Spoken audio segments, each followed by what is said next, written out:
هنعمل النهارده بقى طبق كشري على اصوله، الاكله المصريه الاصيله. هقولك بقى على كل تفاصيله من اول التحابيش لازاي البصله تطلع مقرمشه. مش هقولك بقى ان الطبق ده زي بتاع المحلات، لا هو احلى وافخم من بتاع المحلات وانضف بكتير. تعالوا نشوف عملناه ازاي، بس في البدايه نصلي على الحبيب وما تنسيش اللايك والمتابعه للصفحه. ولو بتشوفيني من على اليوتيوب يا ريت تعملي اشتراك للقناه عشان يوصلك كل جديد. اول حاجه بقى هبدا بيها هو الحمص لانه بياخد وقت. هكون نقعاه قبلها ب5-6 ساعات كده، وبعدين اغسله واحطه في ميه وارفعه على النار يستوي.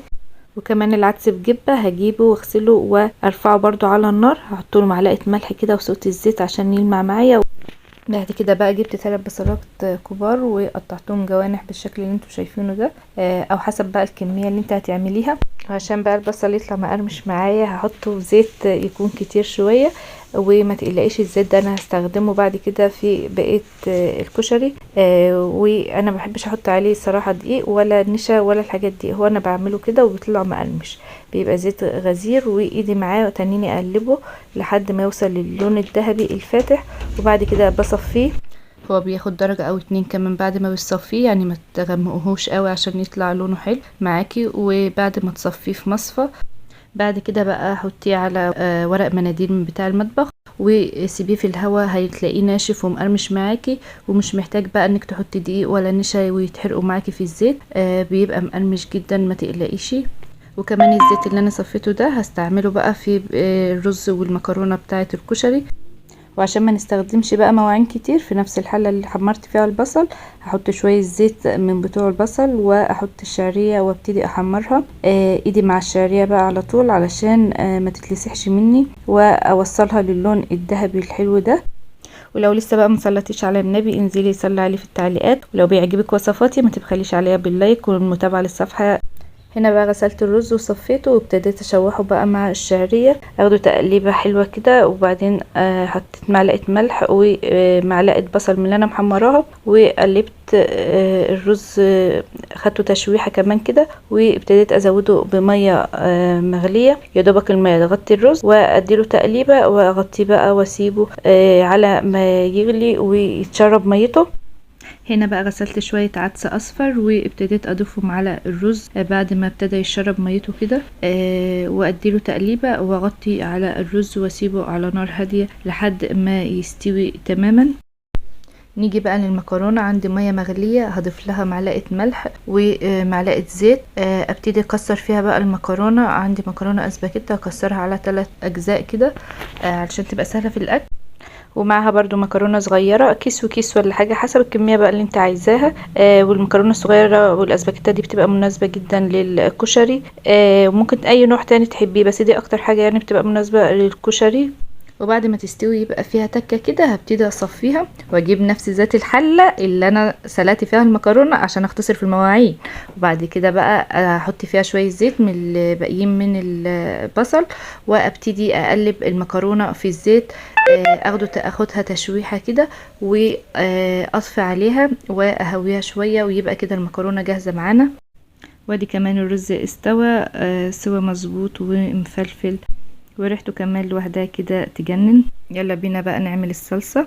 عندي شويه زيت وهنزل عليهم بمعلقه توم مفروم، وانزل عليه بمعلقه كزبره ناشفه واقلبه بقى لحد ما يستوي وياخد اللون معايا. بعد كده بقى اطشه بشويه خل، وبعد كده هنزل على الطماطم، سواء طماطم مستويه زي اللي انا بحطها ديت او طماطم عصير طماطم اللي موجود عندك.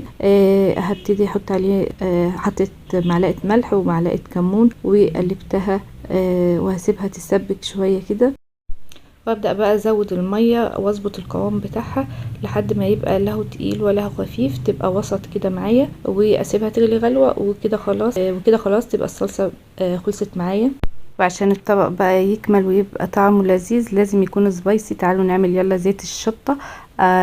هنجيب شوية زيت ونحمص فيهم معلقة شطة. بعد ما تتحمص بقى شوية كده هحط عليها مغرفتين طماطم، او ممكن مغرفتين من الصلصة اللي انا عاملاهم، واسيبهم يغلوا ويقصرهم لحد ما يبقاش فيها مية خالص. وهو ده زيت الشطة اللي بيتقدم في المحلات مع اي طبق كشري. وعشان نميز الطبق بتاعنا بقى يلزمه حبة دقة بالثوم والخل. هجيب فصين توم، مش هكتر توم، هو اعتمادها الاساسي على الخل والليمون، ومعلقه كمون ومعلقه كزبره ناشفه وقرن فلفل اخضر، وما تنسيش الملح. وهدق كل الحاجات دي مع بعضها كده انعمها.